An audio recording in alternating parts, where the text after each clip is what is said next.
Despite all efforts otherwise, looks like we made it.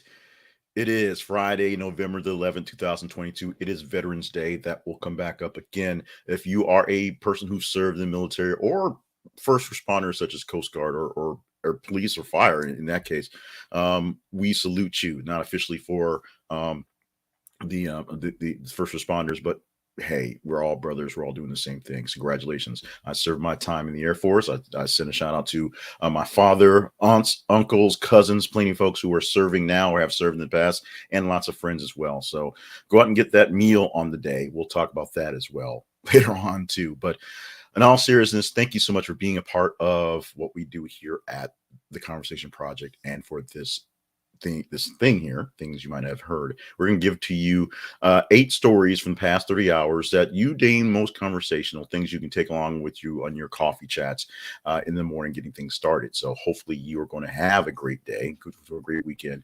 If you're lacking of things to talk about, well, we got that much covered right here. Check out our website. This is theconversationproject.com for more details about what goes on behind the scenes at the Conversation Project. Now, let's go ahead and get into the thing.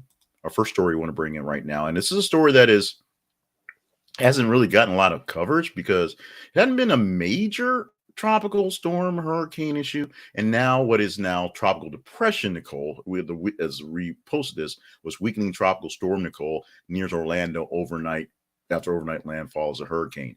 This is a hurricane that just sort of popped up at the end of the midterms, and Ron DeSantis won his bid to be governor again for Florida. And then, hours later, a hurricane hits, a weakened hurricane. So not a lot of damage, not a lot of things going on, but any hurricane, any natural disaster is a thing.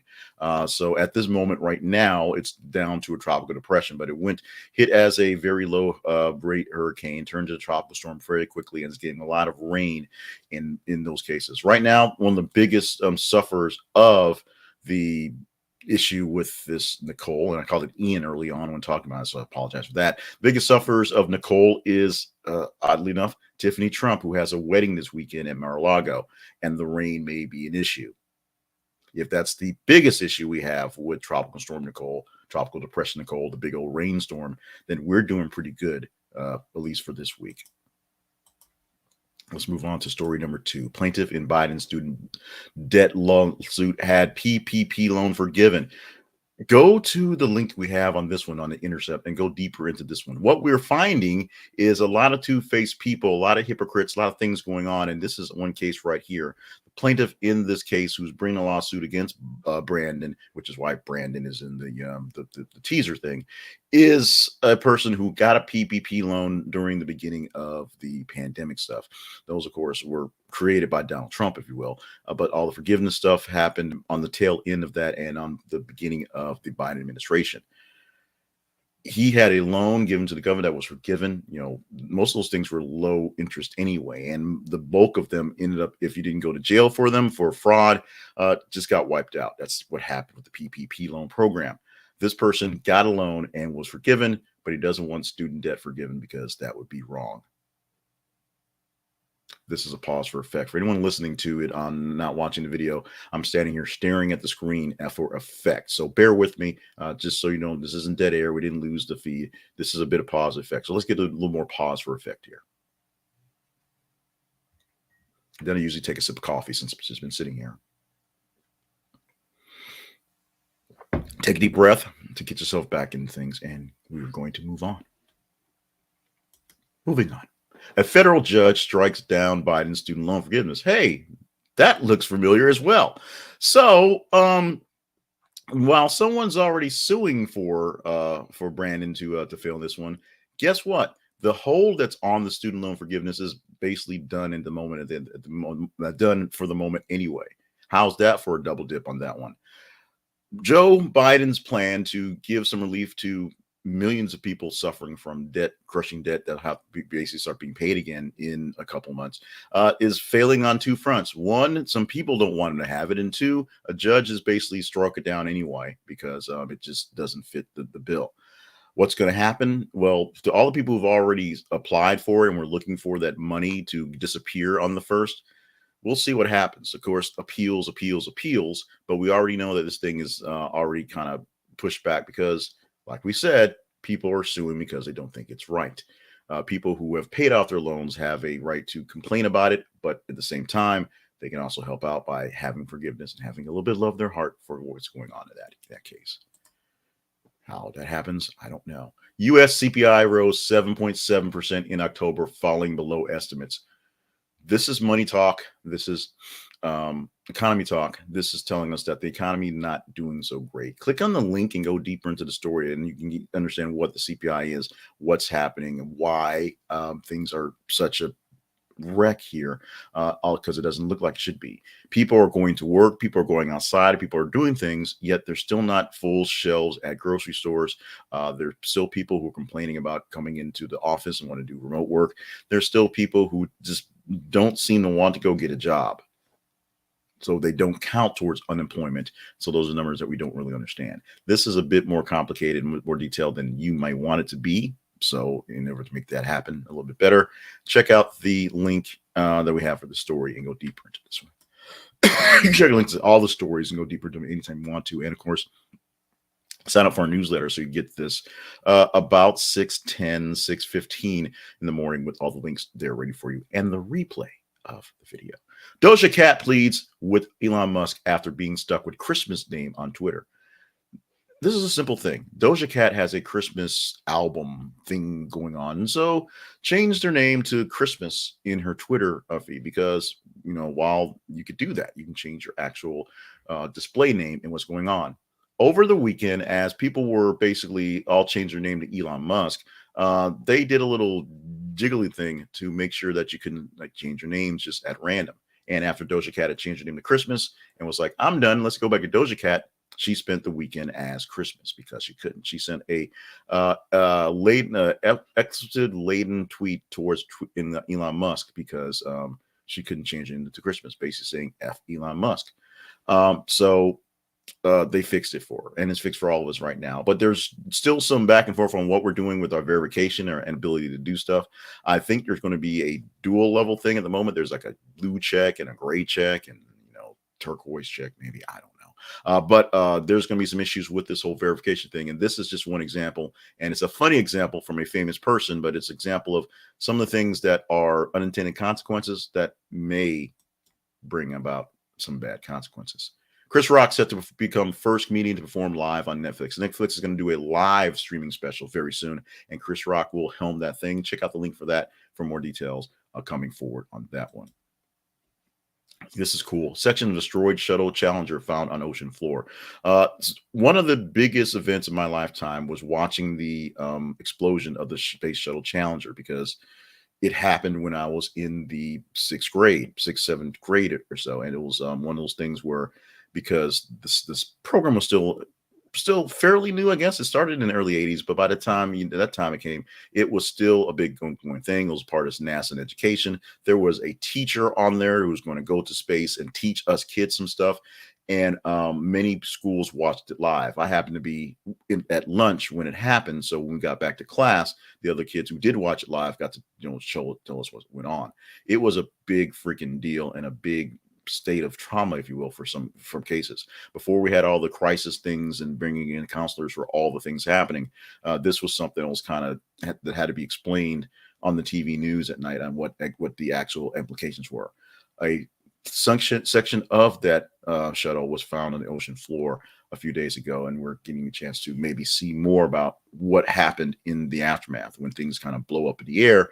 Can't really go through any post-mortem to figure out what's going on. Now maybe they can study something from the wreckage, although it's been there for 30 years, 40 years. We shall see. Murder suspect interrogated for 6 hours before police realize he's been shot in the face. As you can see, we're kind of in a lull today. It's not been the biggest energy day of the day. So some of the stories are not exactly thrilling, but they are in the top half of the day's story, so they are good enough to talk about. This one, good enough for you to read about. A murder suspect was literally being interrogated by police trying to figure out what's going on, what the deal was, and then he realized he's bleeding out of his head. Not exactly thorough police work. Check out the link. My boy Josh would do much better than let a guy bleed from his head for 6 hours while trying to get some murder information on him. So Josh, also a real-time soldier. So congratulations, thanks for your service. When he's not out there policing the streets, you do much better than that. Read the story, and you'll understand why I have a big issue with all the police things going on. And while there is underlying issues with us and skin tone and things like that, a lot of it's just we have a lot of dumbasses in the police force who we give guns to and authority to, and that's kind of the problem. They're just stupid to start off with. Then they got other issues. Let's go through this teaser right here. Will we talk about this come Monday? COVID-19 case numbers exploding across Australia as fourth wave takes off. One thing that hasn't happened here in America, United States, is massive pushes to lock people back up because of COVID restrictions and waves. We've had massive waves. You've seen sort of. There's a new variant, and a lot of people, scared about it. But locally here, things seem to be fine. Locally where I am, things will be fine. There's still a lot of people who are, not getting all up on people's faces and stuff like that. But we're not seeing big waves of stuff here in the States. Will we? We're not sure. As winter comes and people actually start to gather inside again, we'll see if there are issues on that way again. But Australia already dealing with a wave of fourth wave of COVID, and they're turning into their summer as we're turning to winter. So if this is something that's deemed worthy of talking about, let us know. Follow us on our feeds on Facebook and Twitter, facebook.com/this is a conversation project, and twitter.com/th_conversation. Like, love, hate, share, engage in the stories. The higher engagement we get, the more chance we get to talk about it. Come Monday, we're going to pull from the top 30 stories of about 90 or so stories that we'll post over the weekend for 3 days plus a couple hours. And we'll give you 10 of those stories to start your week off with.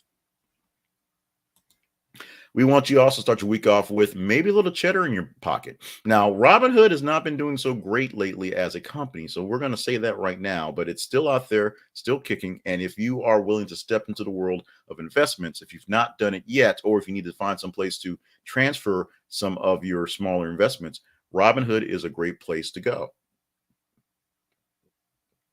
Your investments are for you fee-free. There are fees that they take care of.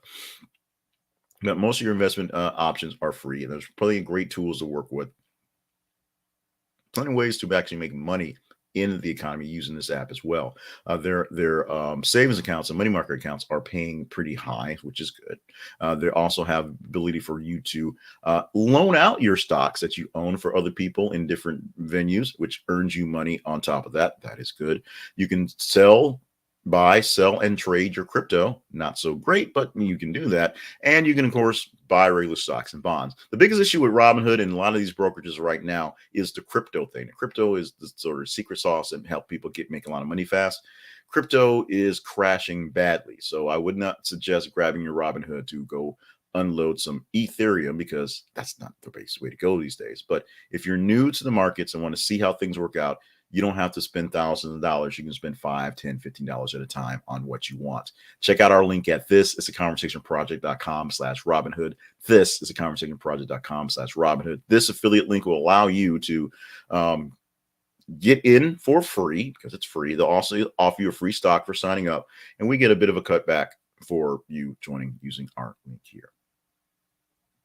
So quick chance to reiterate who we are, what we do, and where we are specifically. This is a conversationproject.com. It's the home for the Conversation Project. The Conversation Project is a long-standing match of things that I created, a while back. It was meant to be survey type stuff, and now it's literally a news type stuff, just seeing how you feel about various news stories from around the world. We have a lot of people in Australia, a lot of people in Europe, a lot of people in South America who are tuning in for some stories here, which is why some of the international stories are so big.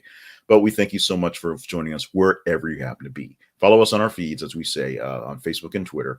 Follow us at our website and find how you can get this thing 5 days a week on our YouTube channels, on our LinkedIn channels, on our Facebook channels. And of course, we need you to help us keep things afloat, because everything isn't everything. Our sponsorships and our partnerships pages allow you to, help us keep things going. If we're offering you great value here as your news side piece, we will take all the thanks and gratitude that we'll get. We definitely need you on the feeds voting up stories. But if you are willing to part with some things to help us keep things going for the project, we appreciate that as well. So to make things fun and light on the way out the door, today things include the birthdays for today. Starting off with Stanley Tucci, who is 62 years old today. And not that he looks older, but it's surprising that he's only 62 years old. In the news right now for number one last weekend, I watched it was only 4 episodes, but I think there were 90 episodes, 90 minutes an episode, a show called Inside Man, where he was a prisoner on death row who solved crimes for people outside the prison. It was interesting. It was pretty good. It had a little twist to it. It had David Tennant in it, which made it weird because it was across the pond type thing. So he's got some actual projects coming out. One project that will no longer be going forward is the Searching for Italy project on CNN. CNN dropping basically all their docuseries things going. So Stanley Tucci now out of that job, although I would say wasn't really a big fan of that one. Fan of him, not so much of that one. Demi Moore, 60 years old today. Hard to believe that she is hitting that rank, but she is. Of course, star of G.I. Jane, not a real veteran, but played one in a movie and other great movies along the way. Happy birthday to Demi Moore. And Callista Flockhart, 58 years old today. Most known from Ally McBeal and I think Brothers and Sisters, another thing that was listed, but she still does a couple things here or there, doing it well at 58 today. Once again, it is Veterans Day. It's not Memorial Day. It is not the day we celebrate the people who had died in the fields of battle. This is the day we celebrate the people who actually served time in our ranks to help keep us free. Originally, Armistice Day, where you celebrated, it was kind of the celebration of that on the 11th day today, the 11th hour, 11th month. So that's where it came about to be this day. Turned away from the more somber thought of Armistice Day. Memorial Day sort of took over that. And Veterans Day is what we have here. The biggest thing about Veterans Day is you walk out with your ID card, you can get free lunch at many places. So go out there and get extra fat today, my vets, because y'all earned it. One more thing going out the door to talk about that you might not have known. Are you one of those people that can't stand hearing Christmas songs before Thanksgiving? Yes, I am. You're not alone, and you're smart to avoid the music so early in the holiday season. A psychologist in the UK says too much Christmas music is actually bad for your mental health. Clinical psychologist Linda Blair, not that one, said the constant barrage of Christmas tunes too early in the season forces people to remember all the things they have to do before the holiday. The songs are a reminder to buy presents, cater parties, organize travel, and all the more stressful chores during Christmas. Claire said, "You're not simply spending all your energy trying not to hear what you're not hearing, or you're simply spending all your energy trying not to hear what you're hearing," if I read it properly. But thank you for giving us that, Linda Blair, not that one. The fact that Christmas music before Christmas drives you crazy, which explains a lot of people playing Christmas music before Christmas because they are a little bit nuts. Thank you so much for joining us for this week. I am Jay Cleveland Payne. This has been the Friday, November 11th edition for 2022 of Things You Might Have Heard. Thank you for joining us for all the shenanigans with this week, including all of those who popped in for the live holiday special, which wasn't a holiday. It was, election day, but it might as well have been a holiday because we had a chance to do something new there. Let us know what we can do to do things better, what we should do to not make things so much worse, and what we can do to help you guys out. One more time, remind you, I don't have the Chiron set, but 988, the new service for mental health suicides and prevention hotline. Text it, call it, or go online looking for it. If you need to talk to someone and you're not doing so great, especially as we go into the holidays, a very melancholy time for a lot of folks.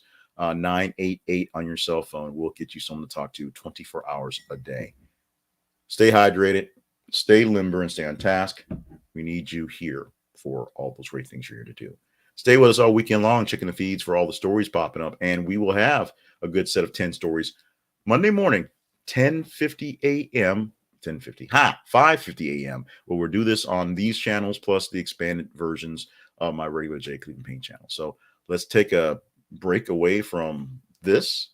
Go into the rest of your day, Friday. Have a great Friday. Have a great weekend. We'll do this again in some fashion come Monday.